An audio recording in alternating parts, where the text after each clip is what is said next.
தமிழ் உறவுகளுக்கு வணக்கம். நாம் தமிழர் கட்சி ஏன் தேவை? மற்ற இருபெரும் திராவிட கட்சிகளின் கூட்டணிகளுக்கு நாம் ஏன் வாக்கு செலுத்தக்கூடாது? அவர்களுக்கு வாக்கு செலுத்துவது மிகப்பெரிய சாபம், அடுத்த தலைமுறைக்கு நாம் இழைக்கக்கூடிய மிகப்பெரிய அநீதி என்பதை குறித்து ஒரு சில கருத்துக்களை கூற விரும்புகிறேன். இன்னைக்கு கன்னியாகுமரி மாவட்ட மக்களின் வாழ்வாதாரம் எப்படி உயர்ந்தது அப்படிங்கிறத நீங்க சிந்திச்சு பார்க்கணும். பலரும் வெளிநாடுகளிலே சென்று மிக கடும் வெயிலிலே, கடும் குளிரிலே தன் குடும்பத்தை பிரிந்து கிடைக்கக்கூடிய வேலைகள் எதுவாக இருந்தாலும் அந்த வேலைகளை செய்யும் பொழுது அவங்க எல்லாருக்கும் இருக்கக்கூடிய ஒரு ஆசை என்னன்னா, எப்படியாவது என்னுடைய அடுத்த தலைமுறை, என்னுடைய குழந்தைகள் நன்றாக படித்து ஒரு அரசு வேலையிலேயோ அல்லது படித்த படிப்புக்கு ஏற்ற தனக்கு தேவையான நல்ல ஊதியம் கிடைக்கக்கூடிய தனியார் வேலையிலோ என் பிள்ளைகள் அமர வேண்டும், அவர்களுடைய வாழ்க்கையின் தரம் உயர வேண்டும், அவர்கள் மகிழ்ச்சியாக வாழ வேண்டும் என்கிற கனவுகளோடு வெளிநாடுகளிலே வேலை செய்பவர்கள் ஒரு பகுதி என்றால், நம்முடைய பகுதியிலே பலரும் இரவு 1 மணி 2 மணிக்கே தலையில ஒரு டார்ச் லைட்டை கட்டிட்டு பாம்புகள், பூச்சிகள் இந்த அச்சுறுத்தல்களை எல்லாம் மதிக்காமல் அதையும் கடந்து இரவு வேளையிலேயே போய் பால் வெட்டக்கூடியவங்க, கொத்த வேலை செய்பவர்கள், கூலி வேலை செய்பவர்கள், அரசு வேலை செய்பவர்களை தவிர கன்னியாகுமரி மாவட்டத்திலே தனியார் வேலை செய்யக்கூடிய ஒவ்வொருவருக்கும் கிடைக்கக்கூடிய ஊதியம் உண்மையாகவே மிக குறைவு. அப்படி கடினப்பட்டு வேலை செய்து இதுல பெண்களை எடுத்து பார்த்தீங்கன்னா, இன்னைக்கு பெரும்பாலான பெண்கள் தனக்கு எந்த வேலை கிடைத்தாலும் அந்த வேலைகளை செய்து எல்லாருடைய ஆசையும் கனவும் ஒன்றுதான், எப்படியாவது என்னுடைய குழந்தைகளை படிக்க வைத்து அவர்களை ஒரு அரசு வேலையிலோ அல்லது அவர்கள் படிப்புக்கு ஏற்ற அதிக சம்பளம் கிடைக்கக்கூடிய தனியார் வேலையிலோ அமர வைத்து அவர்கள் வாழ்க்கையை வளமாக்க வேண்டும் என்கிற கனவுகளோடு இன்றைய பெற்றோர்கள் கஷ்டப்பட்டு கொண்டிருக்கிறாங்க. இன்னைக்கு நமக்கு கல்வி இங்க தரமா இருக்குதா அப்படின்னா இல்ல. அரசு பள்ளிகள் இலவச கல்வியை கொடுக்கிற அரசு தரமான இலவச கல்வியை கொடுக்காத காரணத்தினாலே பள்ளி படிப்பிலிருந்தே பல லட்சங்களை செலவு செய்ய வேண்டிய கட்டாயம். இப்படி எல்லாம் செலவு செய்தா கூட இன்னைக்கு இருக்கக்கூடிய நிலைமை என்னன்னா, எல்கேஜி படிக்கணும்னாலே 1 முதல் 1.5 லட்சம் செலவு செய்ய வேண்டும். இப்படி பள்ளி படிப்பிலிருந்தே பல லட்சங்களை செலவு செய்தாலும் நல்ல நம்ம மக்கள் சிந்திச்சு பாருங்க, இன்னைக்கு உங்களை சுற்றி உங்கள் பகுதியில எத்தனை பேருக்கு அரசு வேலை கிடைத்தது, கடந்த 5 ஆண்டுகள்ல எத்தனை பேருக்கு அரசு வேலை கிடைத்தது அப்படிங்கறத சிந்திச்சு பாருங்க. எண்ணி ஒரு சில பேருக்கு தான் அரசு வேலை கிடைத்திருக்கிறது. அரசு வேலை இங்க இல்ல. ஏன் இல்ல அப்படின்னு நம்ம பார்த்தோம்னா, இன்னைக்கு இருக்கக்கூடிய இருவரும் திராவிட கட்சிகள் கிட்ட இளைய தலைமுறைகளின் வாழ்க்கை தரத்தை உயர்த்தக்கூடிய எந்த திட்டங்களும் இல்லை. இருக்கக்கூடிய அரசு வேலைகளை எல்லாம் தனியார் மயமாக்கி கொண்டு வரக்கூடியதான ஒரு அவலத்தின் உச்ச நிலையில நம்ம வாழ்ந்து கொண்டிருக்கிறோம். இப்படியே போய் கொண்டிருந்தால் நம் அடுத்த தலைமுறை இந்த பூமியில் எப்படி வாழ்வது? அரசு பள்ளிகளின் எண்ணிக்கை குறைந்து கொண்டே வருகிறது. இந்த ஆண்டு மட்டும் தமிழ்நாட்டிலே மூடப்பட்ட அரசு பள்ளிகளின் எண்ணிக்கை 207. இத்தனை பள்ளிகள் மூடப்படும் பொழுது அங்கு அரசு வேலை வாய்ப்பும் குறைந்து கொண்டு வருகிறது என்பதை மக்கள் நாம் சிந்திக்க வேண்டும். ஒரு அரசு பள்ளியை மூடும் பொழுது மக்கள் நம்ம என்ன செய்யணும்னா கேள்வி கேட்டிருக்கணும். அரசு பள்ளியில தரம் குறைகிறது, வகுப்புக்கு ஒரு ஆசிரியர்கள் குறைகிறார்கள் என்று ஒரு சூழல் வரும் பொழுது நம்ம என்ன பண்ண தொடங்கிட்டோம்? அதுதான் தனியார் பள்ளிகள் இருக்கிறது என்று நம்மை அறியாமலே தனியார் பள்ளிகளுக்கு நகர தொடங்கிவிட்டோம். ஆனா அன்னைக்கு நம்ம கேள்வி கேட்டிருந்தா இன்னைக்கு பலரும் இந்த கன்னியாகுமரி மாவட்டத்திலே பொருளாதார சிக்கலுக்கு ஆளாகி இருக்க மாட்டீங்க. சரி, நமக்கு அரசு வேலை இல்லை, அரசு வேலை குறைஞ்சுக்கிட்டே வருது. இன்னைக்கு பிஎஸ்சி, எம்எஸ்சி, எம்ஃபில், பிஹெச்டி வரைக்கும் முடிச்சிட்டு தனியார் பள்ளிகள்ல நம்முடைய பிள்ளைகள் வெறும் 8000க்கும் 10,000க்கும் வேலை பார்க்கக்கூடிய சூழல் தான் கன்னியாகுமரி மாவட்டத்தில் இருக்குது. இப்படி இருந்தால் இந்த 8000 ரூபாய் 10,000 ரூபாய் வச்சு நம்ம இன்னைக்கு இருக்கக்கூடிய விலைவாசியில நம்முடைய அடிப்படை தேவைகளையே பூர்த்தி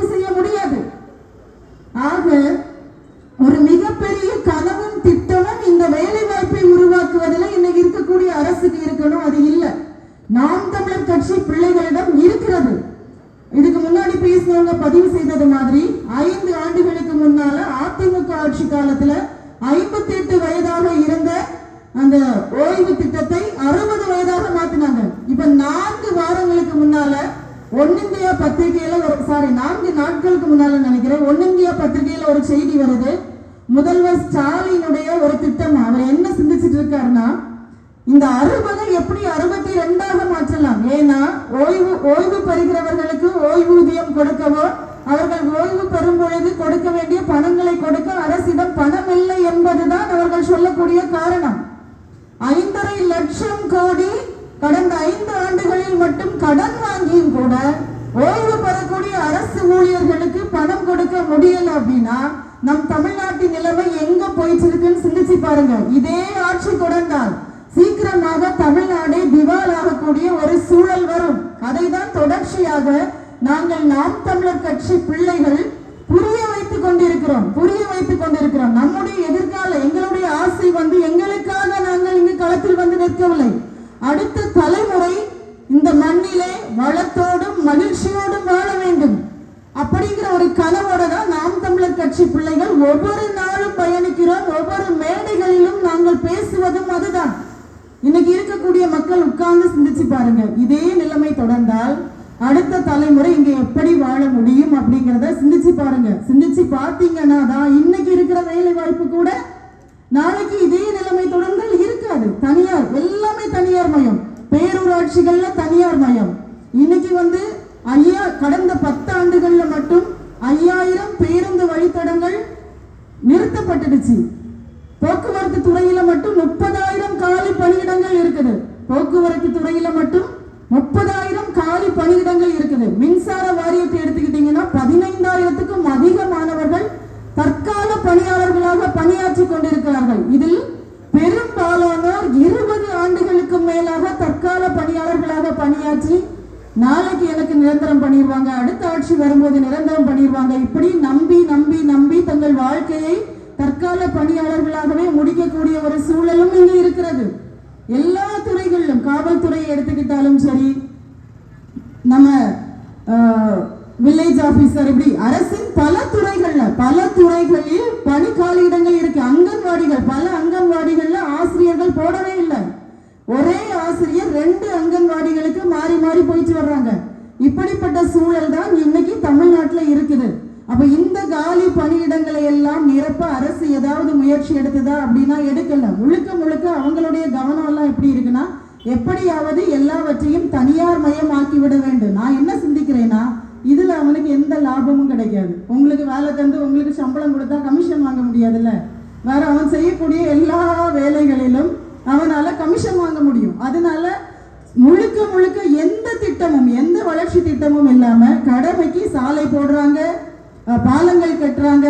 சரி, இதுதான் பண்றாங்கன்னா நல்லா சிந்திச்சு பாருங்க. ஒரு பள்ளிக்கூட வேலையை செய்யறாங்க, 9 மாதத்துல பிள்ளைகளுடைய தலையில அது இடிந்து விழுகிறது. பாலத்தை கட்டுறாங்க, ஒரே மழையில 9 கோடி பணம் செலவழித்து கட்டப்பட்ட பாலம் மழையில அடிச்சு கொண்டு போகப்படுது. சாலைகள் தொங்குது.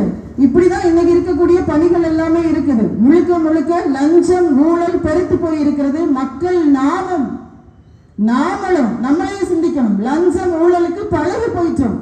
ஒன்றும் இல்லை, ஒரு பேரூராட்சியில இருக்கக்கூடிய பணியாளர்கள் கிட்ட இல்லைன்னா பேரூராட்சி தலைவர்கள் கிட்ட போய் கேளுங்க, நீங்க ஏன் இப்படி கமிஷன் வாங்குறீங்க? மேல இருக்கும் அவ்வளவு கொள்ள அடிக்கிறோம், அதை நீங்க பார்க்கல, நாங்க ஏன் நேர்மையா இருக்கணும் அப்படிங்கிற சிந்தனை அவர்களிடத்தில்.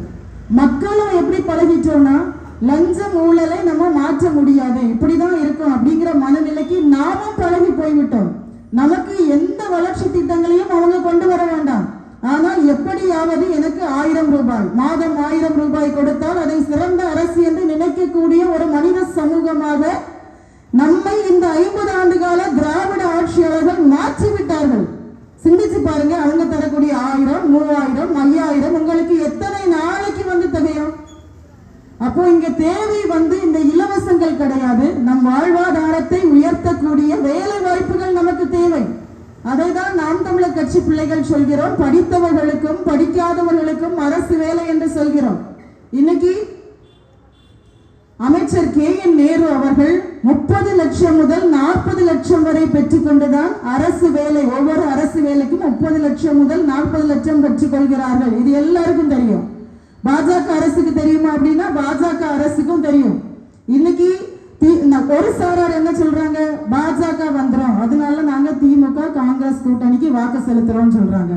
இன்னொரு சாரார் என்ன சொல்றாங்க, நம்ம லஞ்சம் ஊழலை ஒழிப்பதற்காக, உண்மையாகவே அவங்க சொல்றது லஞ்சம் ஊழலை ஒழிப்பதற்காக பாஜகவுக்கு நாங்கள் வாக்கு செலுத்துகிறோம் அப்படின்னு சொல்றாங்க.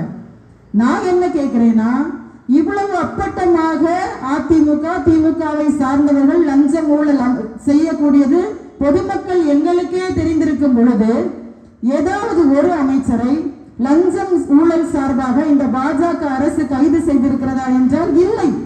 அப்படியானால் அவர்கள் வெறும் வாய் சவுடால் பேசிக்கொண்டு வேடிக்கை பார்த்து கொண்டிருக்கிறார்கள். இதை மக்களாகி நாம் தான் புரிந்து கொள்ள வேண்டும். மக்கள் என்று இதிலே தெளிவுபடுகிறோமோ அன்று இந்த கன்னியாகுமரி மாவட்டத்திலே ஒரு மாற்றம் நிகழும்.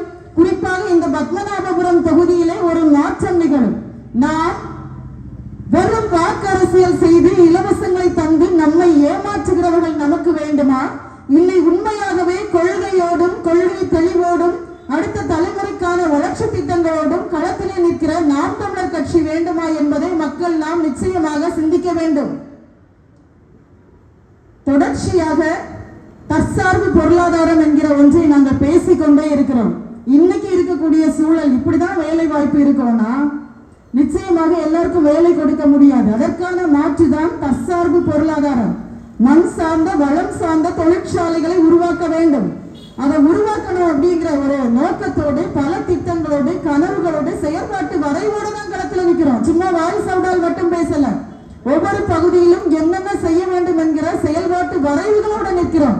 இது ஒண்ணும் இல்ல. அந்த திமுக அரசு என்ன சொல்றாங்க, பாஜக கூட நாங்க ஏன் கூட்டணி சேர்ந்தோம்னா அன்னைக்கு பாஜக நல்ல கட்சியா இருந்தது, அதனால கூட்டணி சேர்ந்தோம்னு சொல்றாங்க. நம்முடைய மக்கள் என்ன நம்புறாங்க, இவங்க கிறிஸ்தவர்களின் இஸ்லாமியர்களின் பாதுகாவலர்னு திமுகவை நம்புறாங்க. ஒண்ணும் இல்லைங்க. பாபர் மசூதியை இடிச்சதுக்கு அப்புறமா தான் திமுக பாஜக கூட கூட்டணியில சேர்ந்தாங்க. அது மாதிரி ஃபாதர் கிரகாம் ஸ்டெயின்ஸ் அவர்களை ஒரிசாவில் உயிரோடு எரித்து கொலை செய்ததற்கு அப்புறமா தான் இந்த திமுக பாஜக கூட கூட்டணி வைத்தாங்க. அப்ப இவங்க தான் கிறிஸ்தவர்கள் இஸ்லாமியர்களின் பாதுகாவலர்களா? ஒண்ணுமே கிடையாது. இங்க ஒரு பிரித்தாளும் சூழ்ச்சி. கன்னியாகுமரி மாவட்டத்திலே மதத்தை வைத்து மக்களை பிரித்தாளும் சூழ்ச்சியினால அவர்கள் வாழ்ந்து கொண்டிருக்கிறார்கள். நாமும் நம் அடுத்த தலைமுறை பிள்ளைகளும் வாழ முடியாத ஒரு மாவட்டமாக இந்த கன்னியாகுமரி மாவட்டத்தை மாற்றிக் கொண்டிருக்கிறார்கள். அதனால நம்ம மக்கள் சிந்திங்க. வரக்கூடிய தேர்தலில் முழுக்க முழுக்க மக்களுக்காக ஆட்சி அதிகாரம் கையில் இல்லாத பொழுதே மக்களின் பிரச்சனைகளை கையில் எடுத்து தொடர்ச்சியாக மக்களுக்காக களத்தில் நிற்கக்கூடியதான அண்ணன் சீலன் அவர்களுக்கு வரக்கூடிய தேர்தலிலே விவசாய சின்னத்திலே வாக்கு செலுத்துங்கள் என்று கேட்டு விடைபெறுகிறேன். நன்றி. நாம் தமிழர்.